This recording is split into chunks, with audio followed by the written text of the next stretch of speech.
नमस्कार दोस्तों, स्वागत है आपके अपने YouTube चैनल पर। दोस्तों, आज की इस वीडियो में बात करेंगे आईपीओ के बारे में। आईपीओ होता क्या है, किस तरह से आपको अप्लाई करना चाहिए जिससे आपके जो पॉसिबिलिटी है आईपीओ मिलने की वो बेहतर हो सके। आइए समझते हैं किस तरह से। सबसे पहले आज के आईपीओ के बारे में बात करें। आज हम लोग आईपीओ के बारे में बात करेंगे, वो एचडीबी फाइनेंशियल सर्विस आईपीओ को बारे में हम लोग डिस्कस करेंगे। ये आज ही अप्रूवल हुआ है और आज ही इसका अप्रूवल की वजह से इसकी जो पेरेंट कंपनी है एचडीएफसी बैंक में अगर आप देखेंगे तो 1% की रैली देखने को मिली है। अब इसको लेकर काफ़ी लोग एक्साइटेड हैं और बहुत से लोग जानना चाहते हैं कि किस तरह से इसके जो एग्जिस्टिंग शेयर होल्डर हैं या कहें जो शेयर होल्डर कोटा जो होता है वो किस तरह से आपको इस कंपनी के अगर कुछ शेयर खरीद लिए जाएं, जैसे एचडीएफसी बैंक के अगर शेयर खरीद लिए जाएं तो क्या इसमें आपको मिल सकता है। मिलने के क्या क्या चीज़ें होती जिन्हें आपको देखना चाहिए, आइए देखते हैं।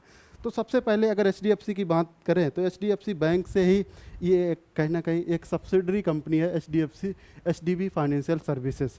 और इसी का अभी आपने देखा था कि इससे पहले 2 साल पहले जब मर्ज हुआ था एचडीएफसी लिमिटेड और एचडीएफसी बैंक, जिसका आज दोनों का मार्केट कैप एक ही कर दिया गया, जिसका आज के समय में देखा जाए तो 13 लाख करोड़ का मार्केट कैप है। अब इसी का लगभग एक 2500 करोड़ की यहाँ पर इशू साइज यहाँ पर एक आईपीओ यहाँ पर ये लॉन्च करने वाली है एचडीएफसी फाइनेंशियल सर्विस का।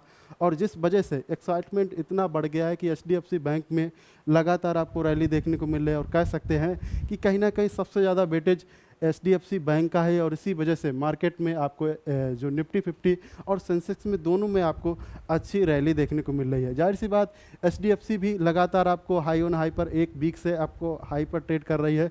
ऐसे ही आपको निफ्टी इंडेक्स और सेंसेक्स इंडेक्स भी देखने को मिल रही है।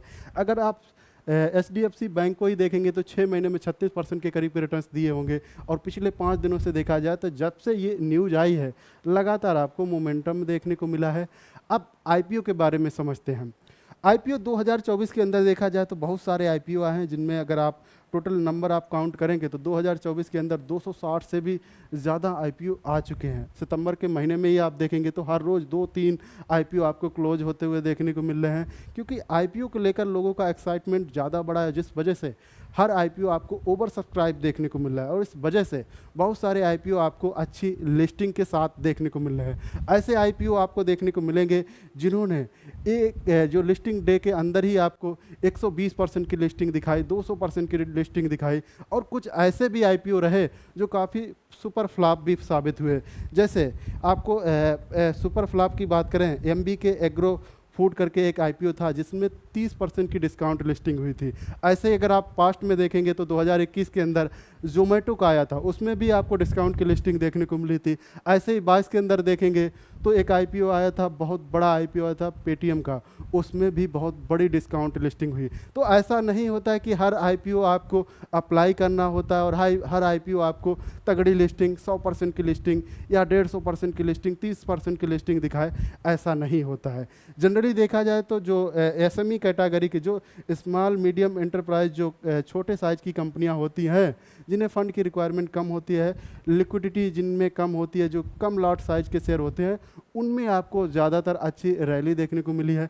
मेन लाइन जिनकी लार्ज कंपनियां होती हैं, जो वेल एस्टेब्लिश कंपनियां होती हैं, उनके भी अच्छे आईपीओ रहे हैं। ऐसा नहीं, अभी आप हाल ही में देखेंगे अपकमिंग आईपीओ हो सकता है कि दिसंबर में आपको आईपीओ देखने को मिले हुंडई जैसा। हुंडई में आपको आईपीओ आने का चांसेस हैं, हो सकता है कि दिसंबर में हो। तो इसमें भी हो सकता है कि अच्छी वेल एस्टेब्लिश कंपनी है, अच्छा लिस्टिंग देखने को मिले। अब हमें एक चीज़ समझना होता है कि ये चीज़ें होता है कि जब भी आईपीओ अप्लाई करना होता है तो कौन कौन सी चीज़ इंपॉर्टेंट चीज़ें होती हैं।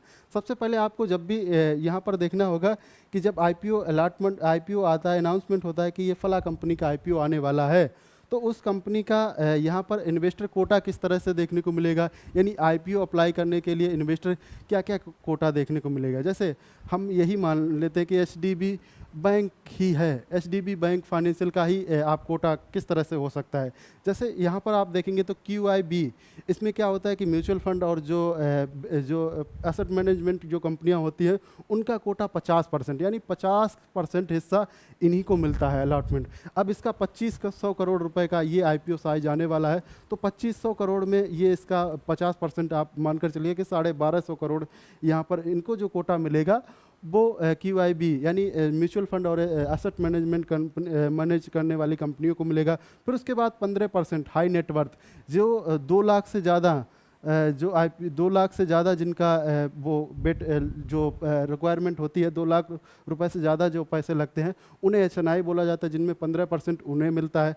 रिटेलर को यहाँ पर मिलता है 35%। 35% हिस्से में रिटेलर हम और आप जैसे लोग यहाँ पर इन्वॉल्व होते हैं, और जिस वजह से देखा जाए तो सबसे ज़्यादा ओवर सब्सक्रिप्शन इन्हीं की वजह से देखने को मिलता है। अब रिटेलर के ही अंदर 3 चीज़ें होती हैं कि यहाँ पर प्रेफरेंस वाइज होती है, क्योंकि यहाँ पर प्रेफरेंशियल होता है कि आपको किनको यहाँ पर रिटेल में चांसेस ज़्यादा होते हैं 35% में। एम्प्लॉय जो होते हैं कि कंपनी के एम्प्लॉय, उनका भी एक कहीं ना कहीं मैनेजमेंट तय करता है। इनको एक और चीज़ होती है यहाँ पर कोटे के साथ साथ एक चीज़ और होती है कि कुछ हो सकता है कि इसमें प्राइस जैसे मानकर चलिए कि यहाँ पर 15,000 रिक्वायरमेंट होगी, 15,000 रुपये की रिक्वायरमेंट होगी एक लाट के लिए, तो हो सकता है कि इनको जो एम्प्लॉय हो उनको हो सकता है कि 12,000 रुपये तक ही आपको यहाँ पर रिक्वायरमेंट, उनको एक अलग बेनिफिट मिलते हैं। ऐसे एक शेयर होल्डर कोटा भी होता है। शेयर होल्डर क्या होता है कि कोई एग्जिस्टिंग कंपनी होती है, जैसे इसी की कंपनी, जैसे HDB बैंक की कंपनी है, HDFC बैंक। HDFC बैंक में अगर आप इसके शेयर होल्डर हैं तो आप इसका अगर अप्लाई करेंगे, HDB फाइनेंशियल सर्विस का अगर IPO अप्लाई करेंगे तो आपको चांसेस प्रेफरेंशियल वाइज देखा जाए तो आपको चांसेस सबसे पहले आपको प्रायोरिटी में आपको इन्हीं लोग मिलेंगे। शेयर होल्डर कोटा के अंदर ये प्रेफरेंस सबसे पहले होंगे, सबसे पहले इन्हें ही मिलेगा। तो इसी लिए आज हम लोग यहाँ पर बात करेंगे HDB बैंक के लिए। तो HDB बैंक में अभी देखा जाए तो सबसे ज़्यादा स्टॉक नो डाउट यहाँ पर HDFC बैंक का ही है। 94.64% स्टेक अकेले HDFC बैंक ही इसका होल्ड किए है, और जिस वजह से आज इस बड़ी सी अपडेट की वजह से, IPO के अप्रूवल की वजह से, एक इसी वजह से यहाँ पर 1% की रैली आपको HDFC बैंक के अंदर देखने को मिली है। अब ऐसे में यहाँ पर HDB फाइनेंशियल सर्विसेज का जो फ्रेश इशू होने वाला है वो 2500 करोड़ रुपए का फ्रेश इशू होगा, और यहाँ पर ये लोग 10 से लेकर 15% स्टेक सेल करने वाले हैं, जिसकी फेस वैल्यू 10 रुपए की होगी। और इसका इन्होंने ये अंदाज़ा लगाया है कि यहाँ से इनका एम है कि यहाँ से टोटल फंड 7800 करोड़ से लेकर 8700 करोड़ रुपए तक की यहाँ पर एम है। हो सकता है कि इसकी लिस्टिंग 100% ही हो, तो ऐसे में 15,000 करोड़ तक भी आपको जाता हुआ देखने को मिल सकते हैं। अब ऐसे में 15,000 करोड़ जाएगा तो इस कंपनी का वैल्यूएशन भी काफ़ी ज़्यादा देखने को मिल सकता है। तो ऐसे में आपको क्या करना चाहिए, आपको किस तरह से आपको अप्लाई करना चाहिए जिससे आपको भी ये आपको कंपनी का ये जो IPO है वो आपको मिल जाए। जैसे आपने अभी बजाज हाउसिंग फाइनेंस का IPO देखा था, काफ़ी अच्छी लिस्टिंग देखने को मिली थी। उसकी लिस्टिंग में एक चीज़ वहाँ पर मेंशन की गई थी कि अगर आप शेयर होल्डर है तो आप वहाँ पर शेयर होल्डर के कोटा के माध्यम से आप भी उसके HDFC फाइनेंस के आप भी IPO को आप पहले प्रेफरेंस में आ सकते थे। तो उसमें क्या एक चीज़ दिया गया था कि आप बजाज फिनांस और बजाज फिनसिप 2 कंपनियों के शेयर अगर आप एक शेयर होल्ड किए हैं तो आप इस प्रायोरिटी में शेयर होल्डर कोटा के प्रायोरिटी में आप भी आते। तो इसको लेकर एक चीज़ आपको जानना चाहिए कि क्या, जैसे अभी मानकर चलिए कि हम मानते हैं, एजम्पशन ये लगाते हैं कि ये कल ही अगर अप्लाई बोल दे कि हम कल ये IPO लाने वाले हैं, तो ऐसे में हम क्या आज ही खरीद लें?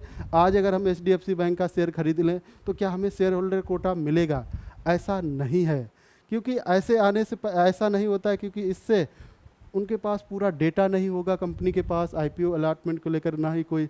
तो इस वजह से हो सकता है कि आप प्रेफरेंस वाइज आप ना उनको दे पाएँ। तो इस वजह से यहाँ पर 2 चीज़ें आपको दी गई होती हैं। जब भी कोई कंपनी IPO लाती है तो एक चीज़ यहाँ पर देती है, जैसे DRHP draft rate hiring prospectus, एक ये लाती है। जब ये कंपनी लाती है तो इसमें क्या होता है कि इसमें पूरा डेटा होता है, जैसे कंपनी की फाइनेंशियल हेल्थ क्या है, फाइनेंशियल के साथ साथ यहाँ पर इसके बारे में इसकी सेल्स क्या है, इसकी सेल्स के साथ साथ इसके मैनेजमेंट क्या है, प्रोमोटर क्या है, प्रोमोटर किस तरह से ये कर रहे हैं। तो ये सब चीज़ें मेंशन करते हैं जब ये IPO आता है। उससे पहले अप्रूवल के लिए, जैसे आज इसमें अप्रूवल दिया है तो कल हो सकता है, परसों हो सकता है, या अगले सप्ताह हो सकता है कि ये DRHP draft red hiring prospectus SEBI को ये देगा। ये दस्तावेज जब शामिल करेगा तो वहाँ पर इस कंपनी के पूरे ब्यौरा दिए जाएंगे कि क्या क्या कंपनी करती है, कहाँ से एसेट आता है, कौन कौन इसके एग्जिस्टिंग शेयर होल्डर हैं, कहाँ इसकी लैंड है, कहाँ इसकी एसेट है, टोटल हर चीज़ वो देगी कि कौन कौन इनके जो अकाउंटेंट हैं, कौन कौन इसको मैनेज कर रहे हैं, सब कुछ ये देगा। फिर उसके बाद क्या होगा कि यहाँ पर जैसे ये दे दिया जाएगा तो आप को ये जैसे ही अब ये अपडेट हो जाएगा तो यहाँ पर ये अपडेट कहाँ पर मिलेगी, कंपनी जो कंपनी एचडीबी फाइनेंशियल सर्विस के आप ऑफिशियल वेबसाइट पर चेक कर सकते हैं, या आप सेबी के वेबसाइट पर जाकर ये आप देख सकते हैं DRHP डेटा। आप दस्तावेज अगर आप सर्च करेंगे ऑन पर्टिकुलर XYZ कोई कंपनी के बारे में तो वहाँ यहाँ पर आपको मेंशन होगा कि ये कंपनी ने अपना दस्तावेज शामिल किया है, इसने बताया है कि हम चाहते हैं कि आप हमें IPO लाने दीजिए स्टॉक मार्केट के अंदर। तो ये जब डेटा जाएगा तो उससे पहले आपको आप उस कंपनी के शेयर होल्डर, उस कंपनी का एक भी शेयर, एक शेयर भी आप खरीद सकते हैं। एक शेयर हो या 1% शेयर हो या 10 शेयर हो या जितने भी, मतलब एक शेयर, कम से कम एक शेयर आपको उस कंपनी का होना चाहिए जिसकी वजह से आप शेयर होल्डर कोटा का आप फ़ायदा उठा सकते हैं। फिर उसके बाद एक चीज़ और आती है, अगर आपने मानकर चलिए कि ये मिस कर दिया तो सबसे पहले आपको एक चीज़ और देखना चाहिए, RHP रेड हायरिंग प्रोस्पेक्टस। अगर ये दस्तावेज शामिल हो गया तो आप उसके एलिजिबल नहीं होंगे, क्योंकि उस दिन ये रिकॉर्ड डेट आ चुकी होगी और उस दिन रिकॉर्ड डेट डिक्लाइन हो जाएगी कि आप उस कंपनी का चाहे आप 1 शेयर खरीद लीजिए, चाहे 10 शेयर, चाहे आप 1000 शेयर खरीद लेते हैं, तो आप उसको अवेल करने के लिए जब ये डेटा जाएगा RHP डेटा, उससे पहले आप उस कंपनी के एग्जिस्टिंग शेयर होल्डर होना चाहिए या उसकी सब्सिडरी कंपनी के आप एग्जिस्टिंग शेयर होल्डर होना चाहिए। अब इसमें क्या होता है कि जब ये आता है तो इसमें मेंशन किया जाता है कि जैसे IPO size, IPO price band, IPO price कि IPO का प्राइस क्या रहने वाला है, लॉट साइज क्या रहने वाला है, टोटल फंड की क्या रिक्वायरमेंट रहेगी, इसकी रिकॉर्ड डेट क्या रहेगी, रिकॉर्ड डेट के बारे में ये जब डेटा आते हैं तो आप समझ जाइए कि ये RHP डेटा इस कंपनी का शामिल हो चुका है। अब ऐसे में हम अगर इस कंपनी के एक या सब्सिडरी कंपनी का अगर हम एक भी शेयर खरीदें या 10 शेयर खरीदें तो हम इस कंपनी का जो शेयर होल्डर कोटा है उसके एलिजिबल नहीं होंगे। तो इससे पहले ही आपको ये शेयर खरीदना चाहिए। अगर ये चीज़ें आपको नहीं मालूम थी तो आपको, हमें लगता है कि आपको ये चीज़ें ज़रूर देखना चाहिए। हमने इसमें समझाने का पूरा प्रयास किया है। ऐसे में अगर कोई डाउट या क्वेरी हो सकती है तो आप कमेंट सेक्शन में ज़रूर पूछिए, क्योंकि IPO अलॉटमेंट को लेकर सबसे ज़्यादा देखा जाए तो यहाँ पर शेयर होल्डर कोटा के थ्रू से सबसे ज़्यादा यहाँ पर आपको IPO ये अलॉटमेंट होता है। और एक चीज़ और आपको समझना चाहिए, एक चीज़ ये होता है कि जब आप अप्लाई करेंगे आपको 2 चीज़ें और देखना चाहिए कि जैसे यहाँ पर आपने देखा था कि यहाँ पर आपको 15,000 रुपये से लेकर 2 लाख, 2 लाख से नीचे अगर कहें 2 लाख रुपए से नीचे अगर आपको यहाँ पर आपको लगते हैं तो रिटेल कैटेगरी में भी आप अप्लाई कर सकते हैं। ऐसे ही अगर आप HNI कैटेगरी में अप्लाई करना है तो यहाँ पर 2 लाख कैटेगरी से एबव, यानी यहाँ आपको 2 लाख से ज़्यादा अगर फंड लगेगा तो हो सकता है कि जैसे अभी आपने देखा था कि अभी हाल ही में रिसेंटली जो IPO आया था वहाँ पर क्या हुआ था कि एक रिटेल कैटेगरी के लिए वहाँ पर 1 लॉट साइज और मैक्सिमम 2 लॉट थी। मिनिमम 2 लॉट आप अप्लाई कर सकते हैं रिटेल कैटेगरी में और मैक्सिमम आप 2 लॉट, और 2 लॉट से ज़्यादा आपको अप्लाई करनी थी तो आपको 3 लॉट के लिए आपको HNI कैटेगरी में आप अप्लाई कर सकते हैं। तो ऐसे में आप रिटेल कैटेगरी में भी आप IPO अप्लाई कर सकते हैं, HNI कैटेगरी में भी आप अप्लाई कर सकते हैं। तो दोनों चीज़ें आप अप्लाई कर सकते हैं, तो दोनों का आपको बेनिफिट मिल सकता है। अगर आप शेयर होल्डर कोटा है तो आप उस प्रेफरेंशियल बेसिस पर भी आप ले सकते हैं। तो ये 2 तरीके हो सकते हैं कि अगर आप इसे अप्लाई करें। और एक चीज़ और आपको जानना चाहिए कि आप एक पैन से एक ही आप IPO अप्लाई कर सकते हैं। ऐसा नहीं कि आपका एंजल में भी अकाउंट है, जरोदा में भी है, ग्रो में भी है और अप स्टॉक में भी है और 5 पैसा या धन में भी है, इनमें सब में आप अप्लाई करेंगे तो आप वहाँ पर एलिजिबल नहीं होंगे। किसी एक ही में आपको अप्लाई करना होगा। आप ऐसा भी कर सकते हैं कि आप अपने फैमिली मेम्बर का भी उनका भी अकाउंट खोल सकते हैं और उनके अकाउंट से भी आप अप्लाई कर सकते हैं। तो आपको एक पैन से आप एक ही बार IPO को अप्लाई कर सकते हैं। और यहाँ पर ये नहीं होता है कि आप जरोदा के अंदर सबसे ज़्यादा IPO मिलते हैं, ग्रो के, ऐसा कुछ भी नहीं होता है। रैंडम आपको मिलता है किसी भी तरह का, यहाँ पर किसी भी कोई ये नहीं कह सकता है कि जरोदा में सबसे ज़्यादा मिले हैं आपकी बार आईपीओ या ग्रो में ऐसे मिले। वहाँ पर रैंडम सेलेक्ट होता है, वो आपके पैन बेसिस पर होता है, और ये कहीं ना कहीं किसी भी तरह से कोई बायस वहाँ पर नहीं होता है। तो हमारी आज इस वीडियो में हमारा समझाने का एक ही प्रयास था कि आईपीओ की क्या क्या चीज़ें आपको देखना चाहिए, शेयर होल्डर कोटा क्या हो सकता है। अब ऐसे में इस शेयर को लेकर जब ये डेटा आएगा तो उसके बारे में हम लोग यहाँ इसकी फाइनेंशियल हेल्थ के बारे में भी एनालाइज करेंगे। एचडीबी बैंक की फाइनेंशियल हेल्थ क्या हो गया, वो कब आएगा, जब DRHP, जब data draft red herring prospectus जब कंपनी का शामिल हो जाएगा, तो उसके बाद इसके जैसे कंपनी की फाइनेंशियल हेल्थ क्या रही, इसकी रिटर्न ऑन कैपिटल एम्प्लॉयड क्या रही, ROE क्या रही, और इसकी पास्ट में क्या परफॉर्मेंस रही, पूरा जब डेटा जब सेबी के पास होगा तभी हमारे और आपके पास होगा, तभी हम लोग इसके बारे में डिटेल में चर्चा करेंगे।